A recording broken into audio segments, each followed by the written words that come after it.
네, 정치권의 허심탄회한 속내를 들여다보는 시간입니다. 각설하고 시즌2 장성철 공론센터 소장 그리고 현근택 민주연구원 부원장 두 분 함께하겠습니다. 어서 오십시오. 네, 안녕하세요. 네, 안녕하세요. 네, 보수 맞으신 거죠?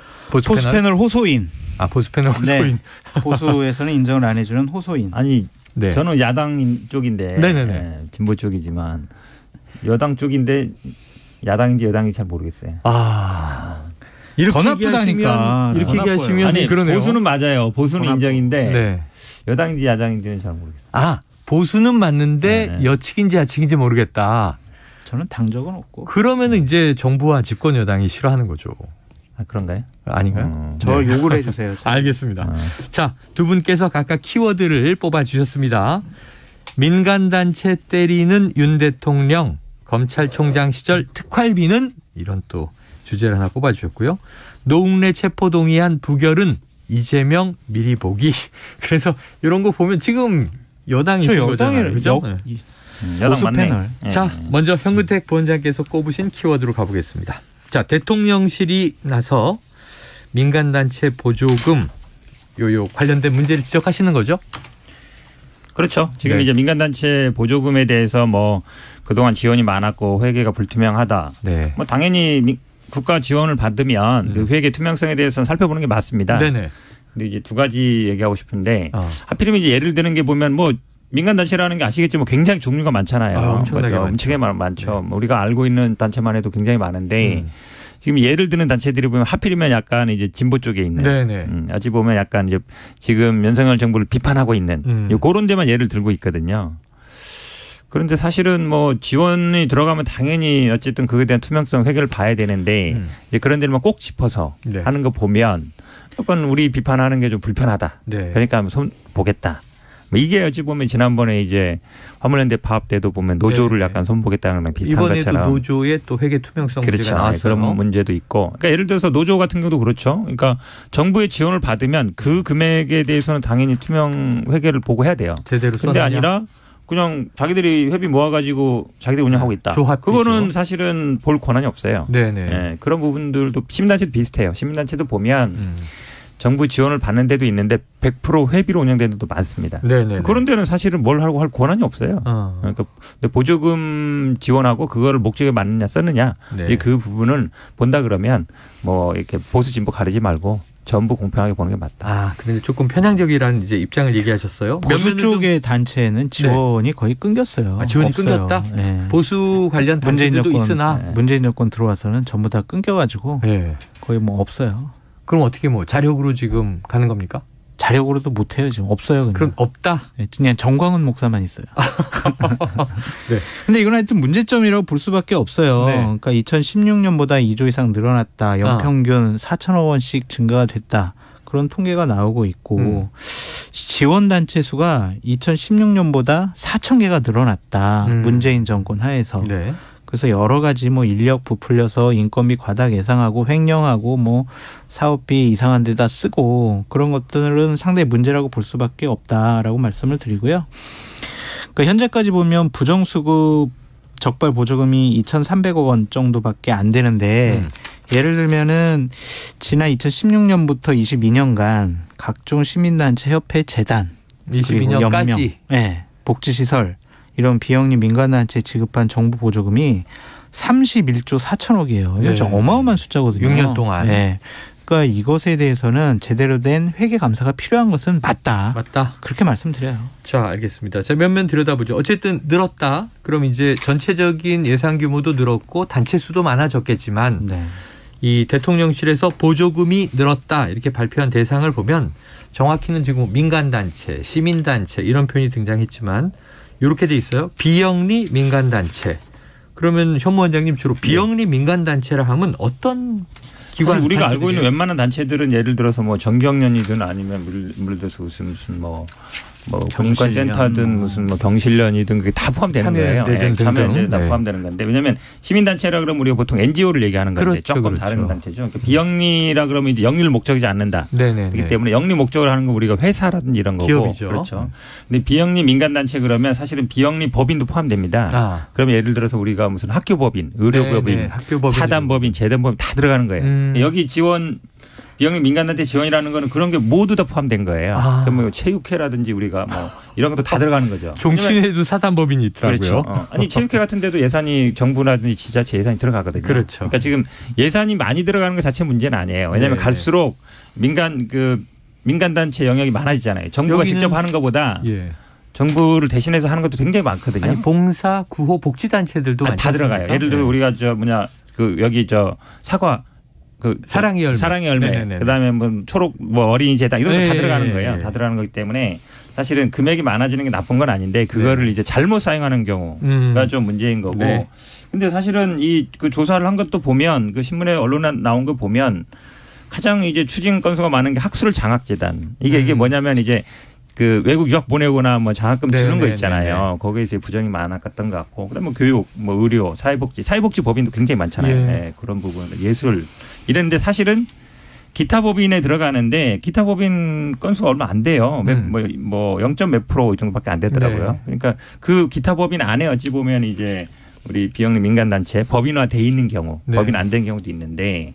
그래서 기타 법인으로 추정되는 거는 지금 보면 추징 비율이 0.6%밖에 안 된단 말이에요. 그 앞에 이제 종교 단체가 있고 네. 종교도 아시겠지만 뭐 다 있는 거죠. 기독교, 불교 다 이제 그 종교 법인화 돼 있는 데도 있고 안 돼 있는 데도 있고. 하죠. 그래서 현재까지 보면은 사실은 특별히 기타 법인에 이제 문제가 있는 것 같지는 않아요. 근데 이제 저는 예를 들은 게 잘못 들었다고 보는데. 이게 왜 이 조사를 하냐 물어봤더니 지난번에 이제 청소년 촛불 단체 거기에 사실은 지원이 좀 있긴 있었어요. 네네네. 얼마 되진 않아요. 뭐 큰 금액은 아닌데 중고생 촛불 집회가 계기가 됐다라고 얘기하잖아요. 일단 본인을 비판한 게 또 기분 나쁘기도 하지만 하필이면 중고생들한테 지원해 준 걸 가지고 참 어찌 보면 좀 그렇다. 예를 들어서 큰 뭐 사회복지 법인이라든지 아니면 무슨 큰 종교법인이라든지 아니면 무슨 큰 장학재단 이런 데서 부정 비리가 있어가지고 이거 문제가 있다. 우리가 지원을 이렇게 해줬는데 엉뚱한 데 썼다라 하면 세금이 새고 있다. 그럼 모르겠는데 여기 지원 준 게 제가 보기에는 기억엔 정확한지 모르겠는데 뭐 1,500만 원인가 했던 것 같아요. 한번 봐야 될 것 같은데 그 정도 같아요. 근데 그걸 지원해 줬는데 어떻게 우리 비판하는 집회 나왔냐? 그리고 그게 어쨌든 이 조사 계기라는 거잖아요. 그게 제가 보기엔 강사도 불러서 교육비를 썼다. 뭐 이런 얘기도 있어요. 근데 실질적으로 이렇게 지원 단체에 지원한 정부 국가 보조금이 사업 목적에 사용된 것은 상당히 문제라고 볼 수밖에 없죠. 네네. 그래서 이제 어제 이관섭 정책기획수석이 발표한 내용 중에는 민족화의 협력 범국민 협의회, 남북교류협력지원협회, 뭐 4.16 재단, 촛불 중고시민 연대 이런 데서는 세월호 피해 지원 사업비가 북한 국무위원장 신년사 학습, 김일성 항일투쟁 세미나 등에 사용되거나 청소년 동아리 사업 지원비가 반정부 시위를 주도하는 정부 반정부 단체에 지원됐고 가족소통 사업 보조금이 반미 친러 표방한 단체에 지급됐다. 이런 식으로 해서 잘못된 사용이 적발이 됐기 때문에 이 부분에 대해서 문제를 삼은 것이고 기본적으로 이 사안과 관련해서는 윤석열 대통령이 지난번 대선 후보 시절에 공약으로 얘기했던 거예요.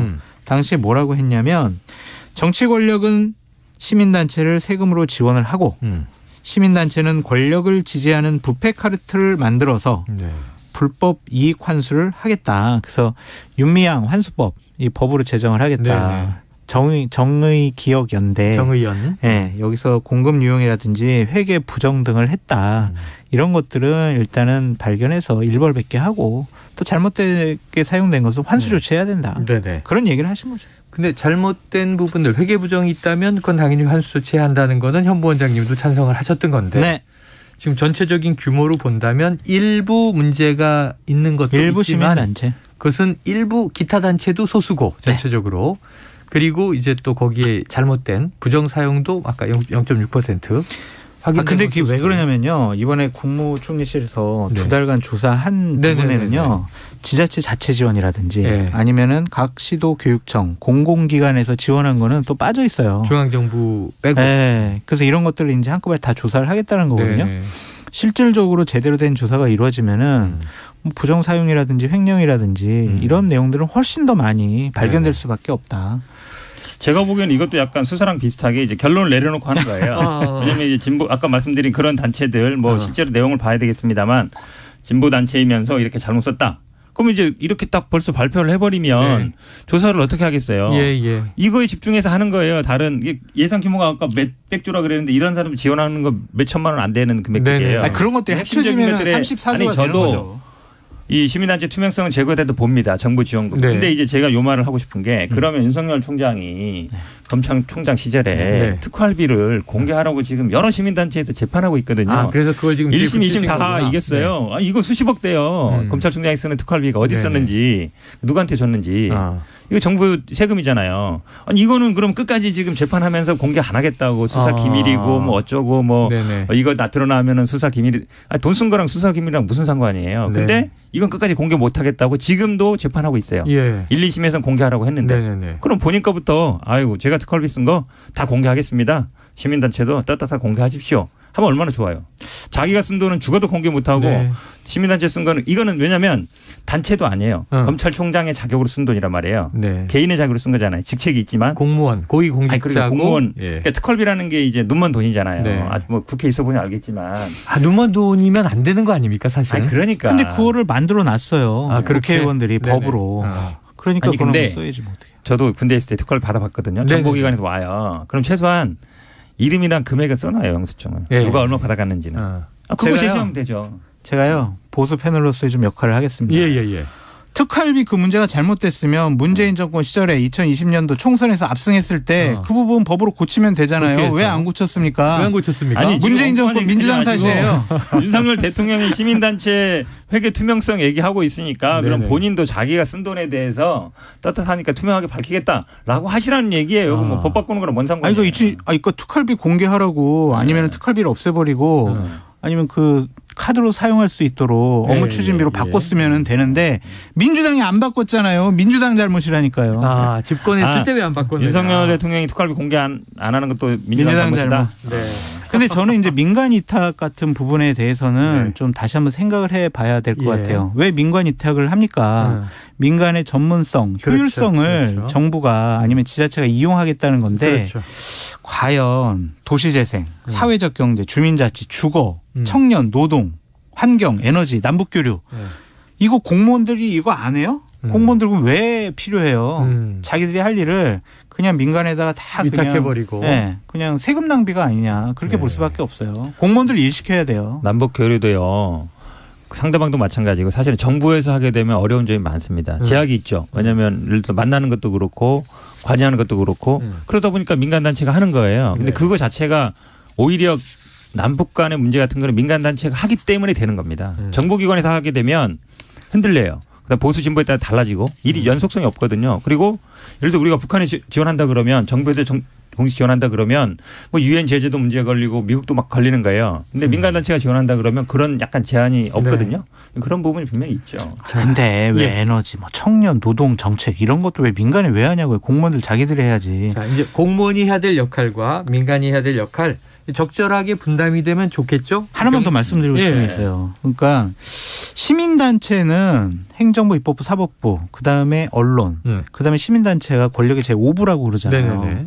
그렇게 되면은 시민단체는 정파적이나 경제적인 이해관계를 떠나야 돼요. 그래서 자율적으로 독립적으로 정부를 감시한다든지 아니면 지자체를 견제하고 감시하는 기능을 해야 되거든요.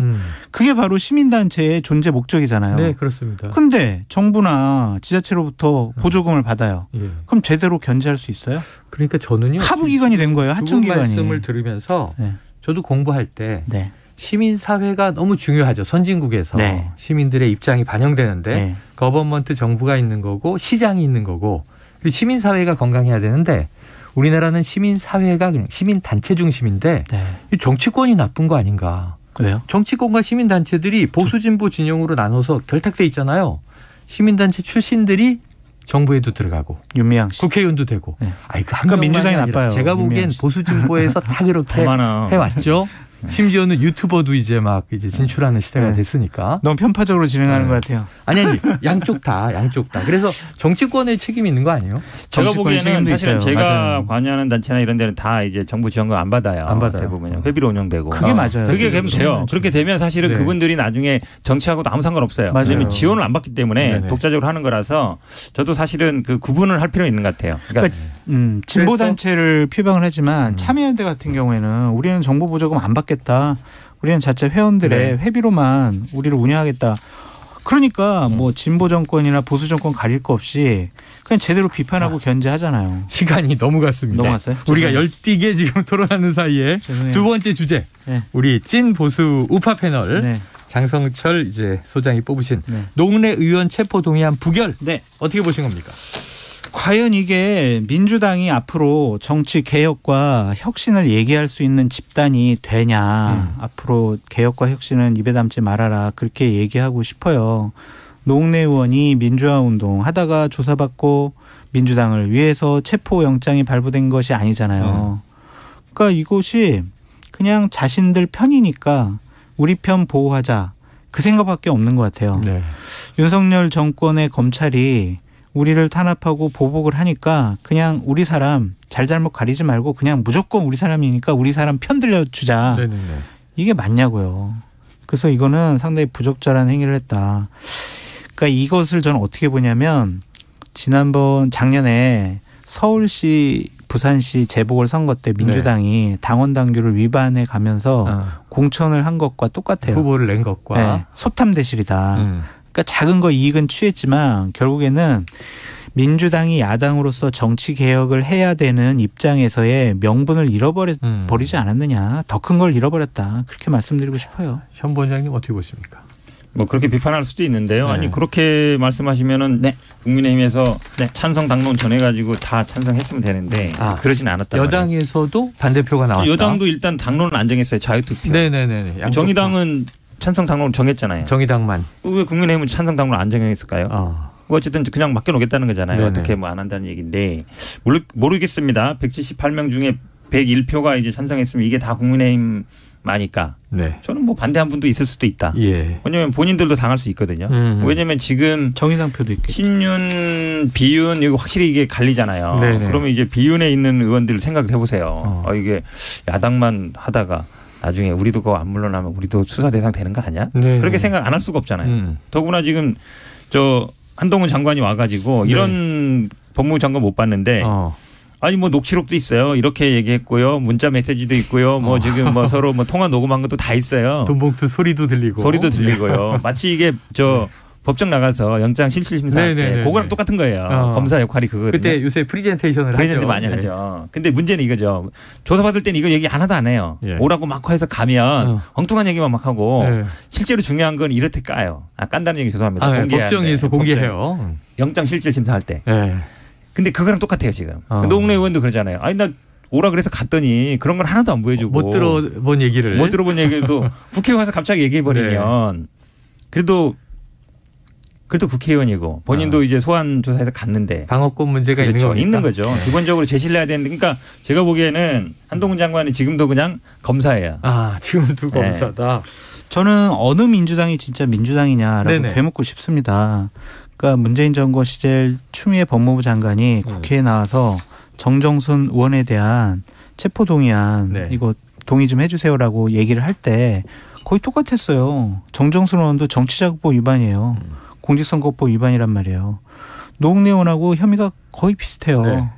그때는 정정순 의원 좋아요. 체포 동의해요라고 해놓고 지금 와서는 왜 반대하냐고요. 어느 민주당이 진짜 민주당이냐. 저는 대묻고 싶습니다. 그 민주당 그대로 민주당이고요.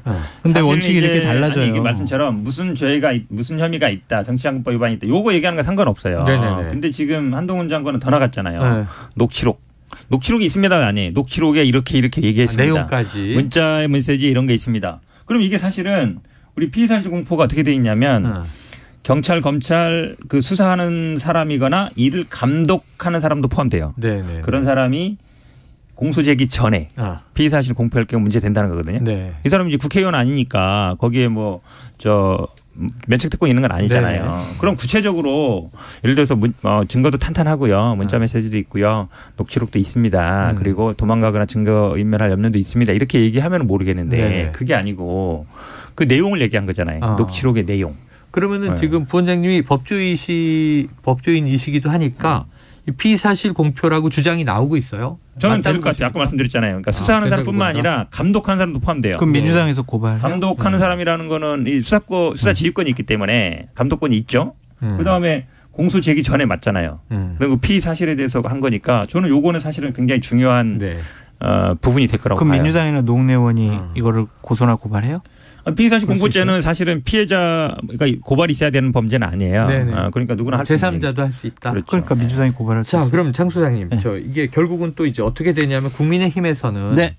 이재명 방탄용이다. 거의 뭐 항상 무조건 이재명 방탄용이라고 하시죠. 좀 사전 훈련을 했다. 네. 그래서 이 단일 대우를 확인했다 이런 얘기를 이제 하고 있는데 당대표 실장을 또 지내셨으니까 네. 지금 만약에 민주당 대표실에 장 소장님이 계시다고 가정을 하면 자 이재명 대표 지금 건 사법 리스크와 관련해서 노웅래 의원의 체포동의안 처리에 대해서 가결이냐 부결이냐 어떤 조언하셨을까요? 제가 당대표에 참모라면 부결시키라고 했을 것 같아요. 부결시켜라. 네. 평론가 입장에서는 도대체 민주당 원칙 지켜요 막 이러겠지만 네. 왜냐하면 지금 윤석열 정권이 우리 민주당을 이제 짓밟아 버리려고 한다. 여기서 밀리면은 언제 이거 우리는 크게 당할 수밖에 없다. 그렇기 때문에 우리가 한다. 만약에 가결시킨다면 한동훈 법무부 장관이나 검찰에 수사의 정당성만 확인시켜 줄 것뿐이다. 그럼 앞으로 계속 수사를 받게 것이다. 될 이재명 당대표 아니면 다른 민주당 의원들까지도 밀릴 가능성이 있기 때문에 여기서 일단은 방어막을 치는 것이 맞다. 부결시켜야 한다라고 조언을 했을 것 같아요. 그런데 정치 평론가로서는 원칙을 지키는 민주당이 되라. 그렇게 말씀드리고 싶습니다. 현 원장님, 실제로 참모의 입장이면 저렇게 조언을 할까요? 그렇죠, 당연히. 지금 당내 분위기가 지금 뭐냐면 이게 뭐 한 개인에 대한 문제, 예를 들어서 노웅래 의원 같은 경우도 뭐 현금 다발이 발견되고 이러니까 이제 뭐 여론이 안 좋을 수는 있는데 이제 노웅래 의원 한 사람이 문제냐 이렇게 보진 않는 거예요. 다 이재명 대표뿐만 아니라 다른 사람들도 다 뭐 맨날 뭐 수십 명 된다 이런 얘기 나오기 때문에 본인들의 문제로 보는 거죠. 다 누구나 대상이 될 수 있다고 보고. 자, 부원장님 이것도 여쭤볼게요. 이재명 대표가 어제 28일 소환은 일단은 못 가겠다 했습니다만 당당하게 가겠다고 해서 지금 내년이 되면 새해가 되면 1월 10일에서 12일 사이 출석하는 시간을 좀 조율 중이다. 확인 중이다. 자, 검찰과 지금 이 대표 측 사이에서 어떤 이야기들이 오가고 있습니까? 일단은 이제 뭐 다다음 주에 가겠다 그러니까 검찰이 그럼 10일이나 12일 사이에 와달라 한 거 보면 10일이나 12일 뭐 그 사이에 되겠죠. 3일 중에 하루겠네요. 그렇죠. 그러면 이제 중요한 거는 이제 언제 올 거냐. 그다음 가장 중요한 게 아마 이제 공개적으로 할 거냐 비공개로 할 거냐. 왜냐하면 이제 언론들이 뭐 취재를 어떻게 하는 것까지는 하진 않아요. 언론 뭐 풀단에서 알아서 하는 거니까. 그런데 이제 결국은 공개 소환을 할지. 근데 이게 제가 보기에는 비공개하기는 쉽지 않을 것 같아요. 아, 그래요? 왜냐하면 이미 뭐 예를 들어 계속 만약에 10일하고 12일 사이면 모든 기자들이 다 가 있을 텐데. 다 알려져 있는데. 그렇죠. 중앙지검 이런 데는 이제 출입문도 많고 뭐 지하실로 가서 올라가기도 하고 이렇게 되는데 성남지청은 쪼만해요. 아, 성남지청. 문이 하나밖에 없어요. 어디 갈 데가 없어. 거기서 딱 있으면은 모를 수가 없어요. 사흘 동안 뻗치기를 하면 완전히 그 옛날 건물이라서 아시겠지만 약간 동산 올라가서 있잖아요. 그러다 보니까 제가 보기에는 그 입구에만 딱 있으면은 문이 하나밖에 없어요. 그러니까 뭐 제가 봐도 사실상의 공개 소환일 것이다. 아니, 그리고 또 이왕 이렇게 가겠다 그러면 공개 가면서 피할 이유도 자기 없다. 얘기하고 그렇죠. 그다음에 나오면서 얘기하면 되는데 이제 그런 게 좀 문제죠. 예를 들어서 저도 이렇게 경험상 보면 이제 오전에 가면 언제쯤 끝날 거냐. 대충 이제 이런 얘기를 들으면 좋은데 얘기 안 해주죠. 해봐야 합니다. 그럼 뭐에 대해서 조사합니까? 그것도 우리가 조사해봐야 합니다. 이렇기 때문에 모호한. 그렇죠. 그러니까 아마 제가 보기에는 뭐 오후에 가면 수사 시간이 길어지면 보통 오전에 가서 한 먹고 적립 시간 한 2시간 정도 주거든요. 점심 먹고 그다음에 또 오후에 가서 받고 이렇게 되지 않을까 예상하고 있습니다. 그러니까 이재명 당대표 같은 경우는 여러 범죄 혐의 때문에 검찰의 수사를 받고 있잖아요. 피하는 모습은 비겁해 보일 수 있다. 그래서 정말 정정당당한 모습을 보이는 것이 정면 돌파. 본인의 정치적인 입지를 위해서도 좋다. 그렇게 말씀을 드리고요. 그래요. 이분과 관련해서는 내 잘못이다. 아니면은 나부터 소환하고 나부터 조사해라. 그렇게 먼저 공세적으로 나가는 것이 옳다라고 말씀드려요. 자, 각설하고 시즌2 올해도 열심히 달려왔는데 올해 마지막 순서 이거 시간이에요. 아니에요? 내가 어제 할 얘기 있는데요. 김용 관련해서. 아, 김용 관련? 한 말씀 짧게 하세요. 왜냐하면 이게 제가 어제 구치소에 가서 직접 받아온 거거든요. 변호인이니까. 말씀해 주세요. 왜냐하면 이게 지금 1억 9천을 뇌물로 기소했는데 2천은 뭐 설 명절별로 빼고 7천만 원은 유동규가 본인이 3억 5천 2백 받았다는 뇌물 중에 일부를 줬다는 거예요. 본인 뇌물에서 빠지는 거죠. 그래서 이 1억은 뭐냐면 지난번 그 정치자금 공소장에는 2014년 재선 자금이다. 네네. 정치 자금이다 이랬거든요. 네. 근데 이걸 갑자기 뇌물로 엮었어요. 왜 그러냐 우리가 입장을 냈더니 검찰이 뭐라 그랬냐면 정치 자금은 공소시효 지났고요. 이거는 뇌물이 공소시효 남아 있으니까 했습니다. 그러면 정치 자금도 되고 뇌물도 된다. 정치 자금이라는 건 정치인이 정치 활동에 받으면 되는 네네네. 거고 뇌물이라는 건 뭔가 대가관계 있어야 되는 거잖아요. 그렇죠. 그게 어떻게 둘 다 돼요? 임의 적용을 해서. 그러니까 둘 다 되는데 이걸로 처음에는 공소장에 썼다가 나중에 보니까 이건 공소시효 지났으니까 이걸로 기소한다. 그게 제가 보기에는 그래서 이제 연필로 썼다. 알겠습니다. 썼다 지웠다 한다 이런 얘기예요. 자, 20초 남았는데 그럼 장 소장님께서 2022년 정치권을 한 줄 평해 주시죠. 난장판이죠. 난장판. 네. 여야 가릴 것 없이 난장판. 양쪽 다. 강대강 대치. 2024년 총선을 향해서 달려가는 폭주 기관차들. 네. 이렇게 표현할 수밖에 없죠. 현 부원장님도 한 줄 평. 저도 뭐 답이 없다. 정치가 없다. 정치 실종. 정치 실종. 네. 두 분. 난장판 정치 실종. 새해는 좀 달라지길 기원하면서. 안 달라져요. 예, 달라져야죠. 너무 비관적으로 보지 마세요. 각설하고 시즌2 장성철 공론센터 소장, 현근택 민주연구원 부원장. 자, 내년에 또 새롭게 뵙겠습니다. 두 분 고맙습니다. 감사합니다. 자, 최영일의 시사본부 오늘 준비한